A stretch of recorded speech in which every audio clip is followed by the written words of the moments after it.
রাহুল গ্রামের ছেলে ছিল। ছোটবেলা থেকেই তার ইচ্ছা ছিল বড় হয়ে ইঞ্জিনিয়ার হবে, কিন্তু পরিবার খুব গরিব। বাবা দিনমজুর, মা মানুষের বাসায় কাজ করতেন। একবেলা খেয়ে না খেয়ে রাহুল পড়াশোনা চালিয়ে যেত। তার মা প্রতিদিন সকাল 6টায় বের হতেন, ফিরতেন রাত 8টায়। গরমে, বৃষ্টিতে, ঠান্ডায় সব সময় মায়ের পায়ে থাকতো একটা ছেঁড়া চটি জুতা। রাহুল বরাবর বলতো, মা, তোমার জন্য একজোড়া ভালো স্যান্ডেল কিনে দেবো একদিন। মা হেসে বলতেন, আমার জুতার কি দরকার, তোর পা যেন কোনো দিন হাঁটতে না ভুলে যায়, সেটাই চাই। দিন গেল, রাহুল মেধার জোরে স্কলারশিপ পেয়ে গেল, বিশ্ববিদ্যালয়ে ভর্তি হলো, ভালো চাকরি পেল। একদিন সে মাকে বলল, চলো মা, তোমার জন্য একটা দামি স্যান্ডেল কিনি।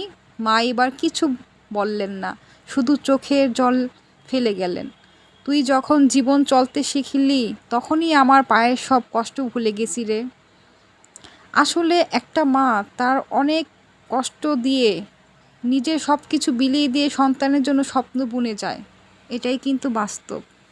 এই কথাগুলো সব মায়ের জন্যই। একটা মা সন্তানের জন্য অনেক কষ্ট করে, হাজারো কষ্ট করে তার নিজের স্বপ্ন ত্যাগ করে সন্তানের জন্য স্বপ্ন বুনে যায়। আর সন্তানের জন্যই একটা মা সব কিছু করে যায়। তো বন্ধুরা, যারা মাকে বেশি ভালোবাসো, এই ভিডিওটার পাশে থাকবে। ভালো লাগলে পাশে থেকো। আল্লাহ।